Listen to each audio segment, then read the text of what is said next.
पूजनीय दाजी, यहाँ उपस्थित कान्हा शांतिवनम और श्री रामचंद्र मिशन से जुड़े करीब करीब 30 देशों के सभी साथी ऑनलाइन और वर्चुअल मोड में 160 से अधिक देशों से जुड़े लाखों साथी, अन्य महानुभाव, देवी और सज्जनों, यहाँ कान्हा शांतिवन में आपके बीच आकर आपके इस प्रेरक काम को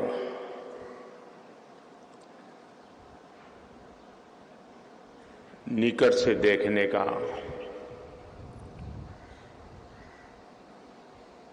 बहुत लंबे समय से मैं इंतजार कर रहा था, लेकिन किसी न किसी कारण से आ नहीं पाया था। और पूज्य दाजी की शिकायत रहती थी कि मोदी जी दुनिया भर के लोगों को तो धक्का मार मार के भेजते हैं, खुद नहीं आते हैं।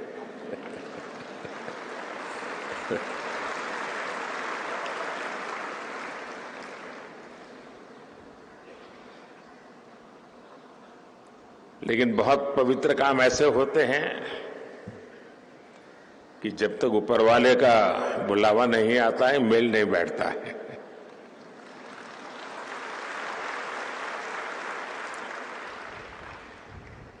हार्टफुलनेस के लिए आपकी स्पिरिट निश्चित रूप से इस केंद्र को और आपके वैश्विक प्रयासों को अलग आयाम देती है। भाई कमलेश जी, जो हम सब पूजनीय दाजी के रूप में ही जानते हैं, जो काम मानवता के लिए किया है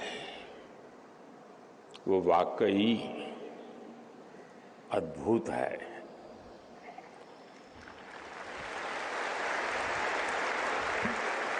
उनके इस योगदान को पद्म पुरस्कार से सम्मानित करने का सौभाग्य हमारी सरकार को मिला है।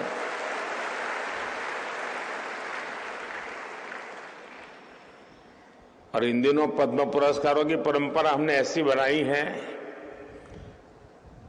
कि उसके कारण पुरस्कार स्वयं ही सम्मानित हो जाते हैं।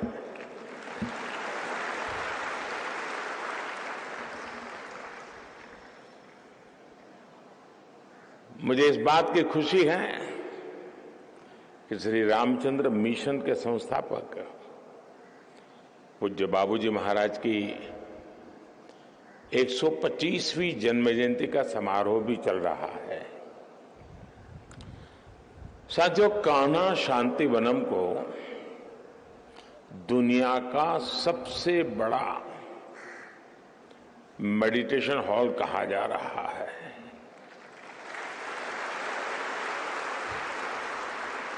जब इस हॉल में 1 लाख लोग एक साथ ध्यान लगाएंगे तो जो ऊर्जा यहां पैदा होगी उसका अंदाजा लगाया जा सकता है। इस कान्हा शांतिवनम में जिस परंपरा, जिस संस्कृति को हम जी रहे हैं, वो हजारों वर्षों के एक सतत प्रवाह से निरंतर समृद्ध हुई है। इसमें हमारे संतों की, हमारे तपस्वियों की समृद्ध परंपरा का, समृद्ध विरासत का और अथक एक निष्ठ प्रयासों का प्रतिबिंब है। कान्हा शांतिवनम इसी परंपरा को आगे बढ़ा रहा है। आज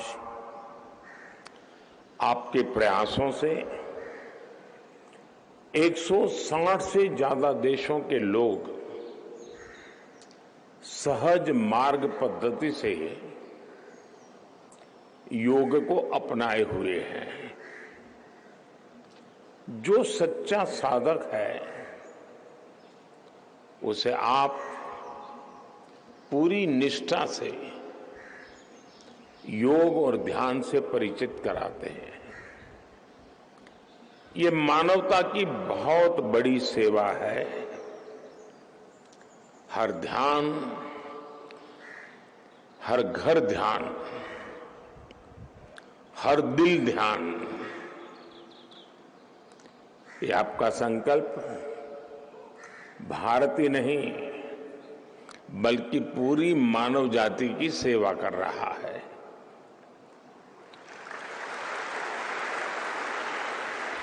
पूज्य लाला जी, पूज्य बाबू जी, पूज्य चारी जी और अब पूज्य दाजी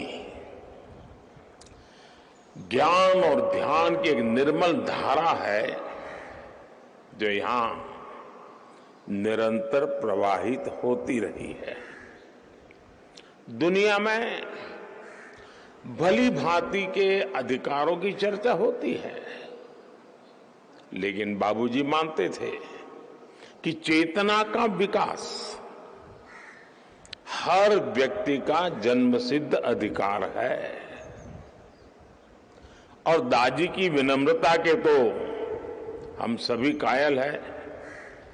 कहीं रास्ते में मिल जाए तो पता नहीं चलेगा कि वो महापुरुष है। समाज जीवन में मुझे अनेक महान प्रेरकों से मिलने का, उनके दर्शन करने का, कभी उनसे सत्संग करने का भी सौभाग्य मिला है। और मैं आज कह सकता हूं कि उसमें दादी भी एक है।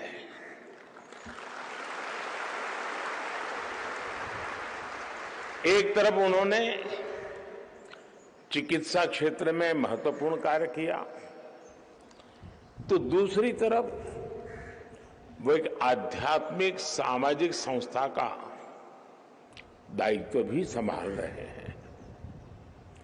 ये उन युवाओं के लिए बहुत बड़ी प्रेरणा है जो मानवता के लिए कुछ करना चाहते हैं, जो जीवन के ध्येय की तलाश में है। दादी के मार्गदर्शन में कान्हा शांतिवनम जिस ऊंचाई पर पहुंचा है वो देखकर मन को बहुत संतोष मिलता है।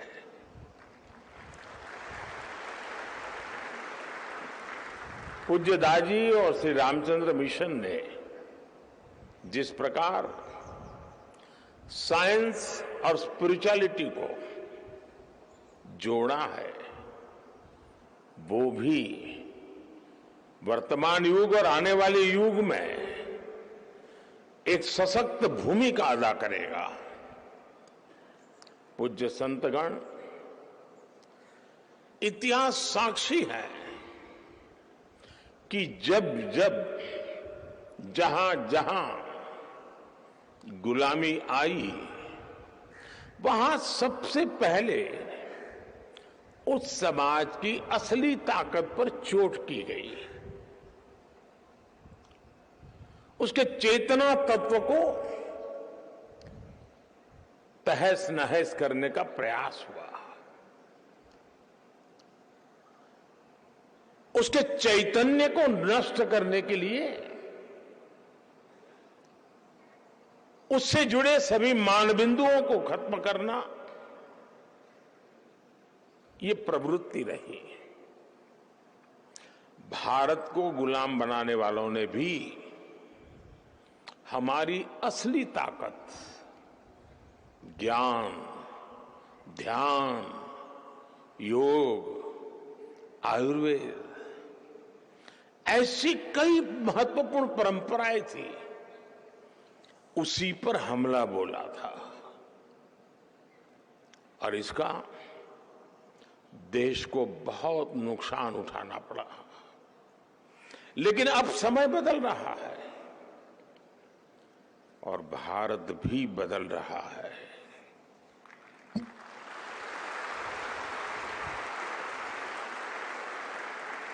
ये भारत की आजादी का अमृत काल है।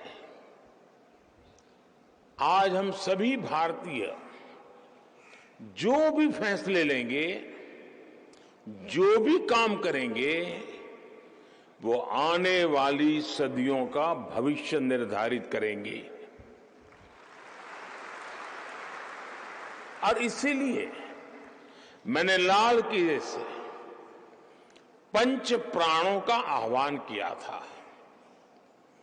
अमृत काल के ये पंच प्राण है विकसित भारत का निर्माण, गुलामी की हर सोच से मुक्ति, विरासत पर गर्व, एकता और एकजुटता और अपने अपने कर्तव्य का पालन। आप भी हमारी समृद्ध विरासत को आगे बढ़ाकर समृद्ध भारत के निर्माण में अपना योगदान दे रहे हैं। और समृद्धि सिर्फ धन दौलत से ही नहीं आती, बल्कि इसमें सांस्कृतिक उत्थान का भी उतना ही महत्व होता है। आज भारत आर्थिक, सामरिक और सांस्कृतिक हर प्रकार से पुनर्जागरण के दौर में प्रवेश कर रहा है। बीते 10 वर्षों में हमने हर प्रकार से अपनी सांस्कृतिक विरासत को सशक्त करने का प्रयास किया है। योग हो, आयुर्वेद हो, आज पूरे विश्व में भारत के ज्ञान भंडार की व्यापक चर्चा हो रही है। भारत के प्रयास से संयुक्त राष्ट्र ने 21 जून को अंतर्राष्ट्रीय योग दिवस भी घोषित किया है। अब समय आ गया है कि हम अपनी इस विरासत को एक अभूतपूर्व ऊंचाई पर ले जाएं और इसमें श्री रामचंद्र मिशन और उससे जुड़े साधकों की, आप सबकी बहुत बड़ी भूमिका है। साथियों, विकसित भारत के निर्माण के लिए हमें इस अमृतकाल में 4 पिलर्स पर फोकस करना है। मैं इन्हें अमृत स्तंभ भी कहता हूं। ये अमृत स्तंभ है हमारी नारी शक्ति, हमारी युवा शक्ति, हमारी श्रम शक्ति और हमारी उद्यम शक्ति। इसमें हमारे गरीब, श्रमिक, किसान, पशुपालक, मछुआरे, व्यापारी, विद्यार्थी, नौजवान, हर कोई शामिल है। इनका सशक्तिकरण और इनका आत्मविश्वास बढ़ाना और उनको अनेक विध अवसर उपलब्ध कराना, ये समय की मांग है, बहुत आवश्यक है। इनकी आवश्यकताओं की पूर्ति करना, इनकी आकांक्षाओं की पूर्ति करना, ये सरकार की सर्वोच्च प्राथमिकताओं में से एक है। एक जमाना था जब सुविधाओं के लिए सरकारी दफ्तरों के चक्कर काटने पड़ते थे। अब हमारी सरकार लाभार्थियों के दरवाजे तक पहुंच रही है। इसलिए 15 नवंबर को ही देश भर में हमने विकसित भारत संकल्प यात्रा भी शुरू की है। देश में हो रहे विकास का लाभ सभी तक पहुंचे, कोई पीछे न छूटे, यही हमारा लक्ष्य है। साथियों, इस अमृतकाल में आज की युवा पीढ़ी को जागरूक करने में, सशक्त करने में आप सभी की, श्री रामचंद्र मिशन की भूमिका कई गुना बढ़ गई है। इसलिए मेरा आपसे नम्र निवेदन है, हाल में हमने देश की युवा शक्ति को राष्ट्रीय संकल्पों से जोड़ने के लिए मेरा युवा भारत यानी माय भारत नाम से बहुत बड़ा अभियान शुरू किया है। ये देश के युवाओं को राष्ट्र निर्माण के महायज्ञ से सीधे जोड़ने का बहुत बड़ा प्लेटफॉर्म है, संगठन है। हमारा युवा ड्रग्स और दूसरी नेगेटिविटी से दूर रहे और माय भारत जैसे मिशन से जुड़े, इसमें आप सबका सहयोग भी उसे नई ताकत दे सकता है, नई ऊर्जा दे सकता है, नई प्रेरणा दे सकता है। साथियों, हमारे यहां कहा गया है, परोपकाराय फलन्ति वृक्षाः, परोपकाराय वहन्ति नद्यः, परोपकाराय दुहन्ति गावः, परोपकारार्थमिदं शरीरम। यानी वृक्ष हो, नदियां हो, गाय हो, ये सब अपने लिए नहीं जीते, ये दूसरों का जीवन सुखी बनाते हैं। इसी प्रकार हमारा शरीर भी परोपकार के लिए ही बना है। आप भी इसी भावना को आगे बढ़ा रहे हैं। मुझे बताया गया है कि आप इस क्षेत्र में लाखों वृक्ष लगाकर एक हरा भरा जंगल भी तैयार कर रहे हैं। यहां पानी की एक एक बूंद भी बर्बाद नहीं होती, बल्कि बूंद बूंद का सदुपयोग होता है। ये भविष्य की पीढ़ियों के लिए आपकी तरफ से बहुत बड़ा उपहार है। और अभी पूज्य दाजी के साथ कुछ मुझे सरसरी नजर से कुछ चीजें देखने का अवसर भी मिला, और जिस पैशन के साथ वो चीजों की बारीकियां बताते थे, तब मुझे लगता था कि पूज्य दादी यहां के कण कण में रम गए हैं।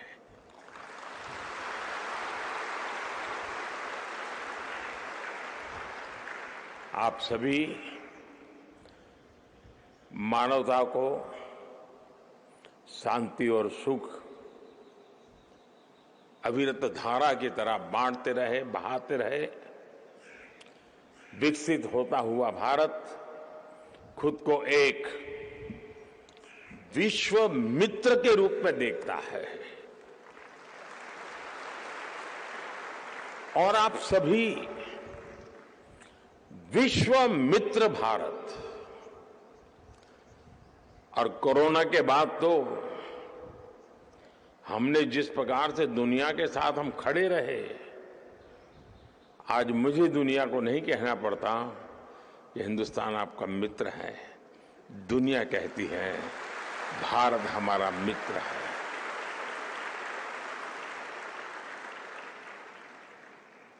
और आप सभी विश्व मित्र भारत के बहुत समर्थ, सशक्त और सांस्कृतिक प्रतिनिधि है।